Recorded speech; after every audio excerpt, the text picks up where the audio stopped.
pagi saya ucapkan kepada semua anggota DPR. Terima kasih kepada Pak Hendra, juga Pak Yohanes dan sponsor saya langsung Ibu Selvi Kristal. Izinkan saya berterima kasih karena bisa sharing tentang hidup saya yang kedua ini.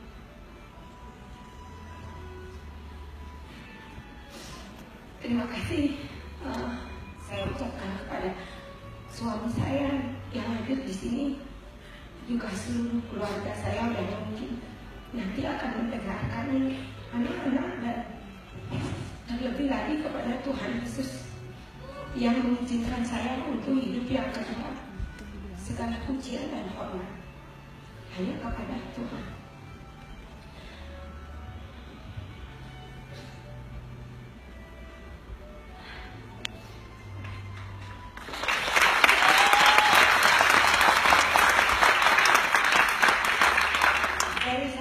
Saya mulai dari cerita sakit saya tahun 2016.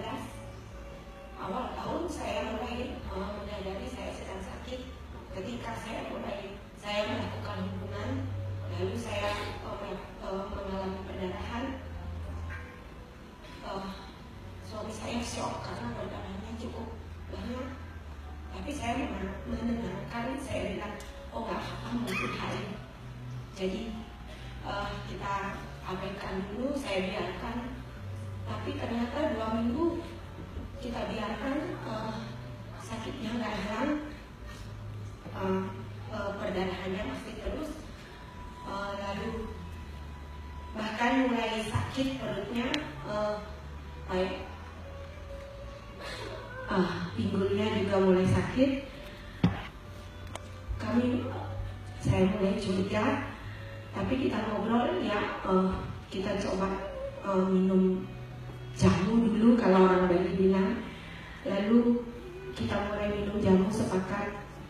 Sebulan berlalu, ternyata darahnya juga nggak hilang. Bahkan saya mulai sakit perut yang lebih parah lagi. Bahkan kalau buang air pagi-pagi, malam-malam sudah nggak bisa tidur, dan selalu terbangun setiap malam. Karena 14 tahun sebenarnya saya sudah pernah mengalami keputihan dan diperiksa dan akhirnya sampai harus dioperasi. Saya mulai curiga. Waktu itu setelah operasi memang dokternya menyebutkan atau menyarankan setiap 6 bulan ibu harus pap smear dan melakukan pengecekan.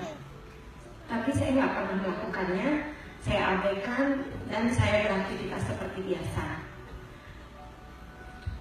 Karena mengingat hal yang lalu itu, saya mengajak suami saya, mungkin kita konsultasi aja ke dokter yang sebelumnya pernah memeriksa saya itu.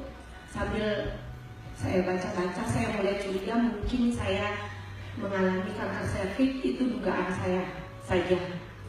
Lalu kita ke dokter, dokternya periksa saya secara fisik. Akhirnya dokternya kasih saya rujukan untuk memeriksakan diri lebih lanjut lagi ke laboratorium dan melakukan biopsi. Saya adalah seorang agen asuransi sudah lama. Saya sebenarnya sering sekali ngobrol atau konsultasi sama dokter tentang sakit kritis untuk klaim nasabah saya. Waktu itu saya langsung tanya sama Pak Dokter, kan udah tahu saya, boleh saya tanya jujur aja, apa benar saya mengalami kanker serviks stadium lanjut? Saya tanya begitu sama dokternya. Lalu dokternya bilang, ibu ini kan baru bicara fisik, jadi makanya lebih baik kita periksa lebih lanjut supaya kita tahu stadium berapanya. Begitu dokternya menenangkan. Oh gitu ya Pak Dokter, terima kasih. Lalu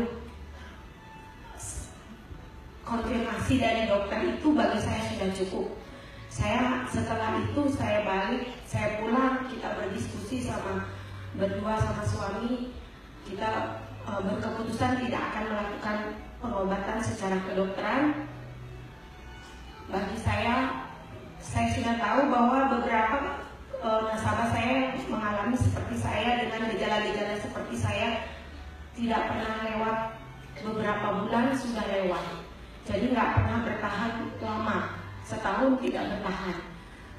Saya merasa nggak mau mengakhiri hidup saya dengan rangkaian kemoterapi yang berat, karena saya sering melihat nasabah saya itu berat sekali melewati hidupnya dan masa akhir hidupnya akan menderita sekali. Jadi saya minta supaya suami saya ikhlas, tolong saya jangan dibawa ke dokter, kita tunggu aja waktunya, nanti kalau sudah sampai saya nggak bisa menahan rasa sakit baru bawa ke dokter untuk menghilangkan rasa sakit saja. Begitu akhirnya sejak bulan Mei 2016 kami mengambil keputusan melakukan pengobatan secara herbal saja. Jadi waktu itu saya minum rebusan daun sirsa, ramuan kunyit dan sayur daun kelor setiap hari. Demikian kami menjalani hidup sebagai seorang agen asuransi. Saya sudah nggak bisa beraktivitas sama sekali, tapi masih sedikit-sedikit beraktivitas untuk administrasi polis-polis nasabah saya. Jadi kadang-kadang saya masih keluar, kadang-kadang saya bertemu dengan nasabah untuk administrasi polis. Cerita pertemuan saya dengan MCA ini dimulai dari ketika waktu itu saya ke Jimbaran untuk administrasi salah satu nasabah saya. Biasa saya pulang dari nasabah, saya ngidupin aplikasi Grab. Saya ngidupin aplikasi Grab yang atas nama suami saya dengan tujuan kalau saya bisa ketemu orang baru untuk berkenalan dan dipresentasi asuransi, atau hanya bisa kembali ongkos bensin aja. Ketika itu Bu Silvi Krisnawan order saya dan kita bertemu, beliau sharing soal turbo. Saya nggak ngerti, tapi saya akhirnya merasa itu bagus dan kita ketemuan, janjian sama suami, dan suami saya akhirnya singkat cerita mau beli turbo. Dari situlah kita berteman dan berteman di Facebook. Ceritanya bulan Januari waktu itu, karena saya mendapatkan fasilitas seminar di Jakarta, saya minta izin suami saya untuk antar saya ke Jakarta. Suami saya memang nggak pernah, sejak saya sakit dia nggak pernah menolak saya, dia berusaha selalu mengikuti permintaan saya. Jadi dia antar saya ke Jakarta walaupun saya sakit. Tapi ternyata di Jakarta karena saya nggak minum ramuan atau apa, perdarahannya keluar lagi banyak sekali, bleedingnya banyak, bergumpal-gumpal, dan saya kesakitan. Waktu itu saya menulis suatu kata-kata perpisahan buat nasabah, teman, saudara, untuk saya mengatakan bahwa saya tetap bersyukur kepada Tuhan kalau saya diizinkan mengetahui kapan saya akan pergi secepatnya. Kira-kira begitu tulisan saya. Lalu Bu Silvi inbox, dia tanya apa masalahnya. Saya cerita tentang sakit saya, lalu Ibu Silvi memberikan saran tentang biogas. Jadi saya karena pertimbangan harganya dibanding dengan biaya-biaya pengobatan kedokteran, saya pikir itu murah sekali. Lalu saya langsung beli tanpa pertimbangan sama suami. Akhirnya saya beli, saya transfer, barangnya datang. Jadi saya sudah member waktu itu, tapi nggak terlalu memperhatikan itu. Waktu datang barangnya, suami saya seru, karena saya nggak percaya, ada negatif semuanya. Tapi saya hanya pertimbangannya saya pakai terus karena saya udah beli. Semua hal-hal yang saya coba sebenarnya ini kan juga nggak ada harapan. Jadi saya cuma pakai aja karena saya sudah beli, saya pakai, saya minum glukola, saya alirkan airnya 30 kali, saya minum setiap hari.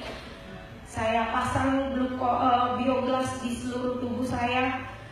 Dan waktu itu karena saya baca-baca tentang, saya banyak sekali melihat testimoni-testimoni tentang bioglas. Saya belikan kalung buat anak saya, buat seluruh keluarga saya, untuk kesehatannya. Saya pikir sehingga ketika masa saya pakai sebenarnya saya nggak ada perubahan apa-apa. Tapi anak saya yang sesak dari kecil sembuh dalam 1 bulan, nggak pernah sesak lagi, yang biasanya di nebulizer sudah nggak pernah lagi di nebulizer. Lalu bapak saya, orang tua saya yang kanker prostat yang sudah selalu pakai kateter itu mulai bisa lancar lepas kateter. Suami saya sering sekali rematik, mengeluh, sakit-sakit, kok nggak pernah ngeluh lagi. Awalnya 3 bulan pertama dia nggak percaya, sekarang dia mulai percaya. Lalu dia mulai bikinin saya galon untuk airnya, dan kira-kira bulan Mei tiba-tiba saya mendapati sedikit demi sedikit sakit saya yang setiap malam, mata saya yang setiap malam berdarah. Waktu saya sakit itu saya nggak ngerti, setiap malam mata saya berdarah, keluar darah aja gitu. Jadi matanya udah nggak pernah berdarah lagi, sakitnya sudah hilang. Lalu bulan Mei itu saya dapati saya udah nggak pakai softpack lagi, jadi bersih darahnya. Lalu saya bilang sama suami saya bilang, saya panggil dia Aji, mama udah nggak berdarah lagi. Oh iya, pantesan kok sekarang nggak pernah minta di rolling atau dipijat, karena biasanya setiap malam saya nggak bisa tidur, saya selalu bangunin dia, dia elus saya dulu, pijat saya sampai saya bisa tertidur, baru dia tidur. Itu yang membuat saya baru menyadari, oh iya, sebenarnya sedikit demi sedikit ada perubahan. Jadi saya nggak menyadarinya. Akhirnya sejak itu saya mulai hidup normal, saya bisa beraktivitas lagi, dan saya ingin memberitahukan kepada banyak orang tentang bagaimana kita bisa sehat dengan cara dan dengan harga yang murah sekali. Sehingga sebenarnya saya mulai melakukan bisnisnya ini dimulai dari saya ingin sekali banyak membantu orang. Sejak itu saya banyak sharing, dan dari sebenarnya bukan karena penghasilannya ya, karena ternyata dari penghasilannya yang kecil-kecil 200.000 demi 200.000 itu, waktu saya trace back sampai sekarang ini sudah lebih dari 100 juta penghasilannya yang saya punya. Puji Tuhan, saya juga bisa hadir di sini, pergi cruise bersama suami saya. Seharusnya bisa sama semua anak saya karena saya dapat 6 tiket.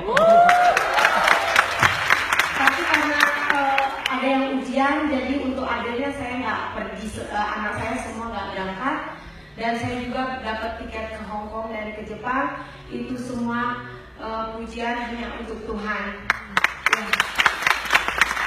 Untuk itu saya sungguh berterima kasih kepada Tuhan Yesus yang telah memberikan saya anugerah kesembuhan untuk MCI atas semua produknya, Bapak Wilson, Bapak Hendra, semua Ibu Silvi Krisnawan, juga Pak Yohanes yang sudah mensupport saya untuk bisa seperti sekarang ini. Dan izinkan saya untuk memanggil suami saya yang sudah dengan kesabarannya, dengan cintanya yang dilimpahkannya, sehingga saya bisa hadir di sini, bisa melewati 2016, 2017 dan mendapat anugerah kesembuhan yang kedua ini. Ini ia adalah Ibu Putu Adiwinata. Muhammad.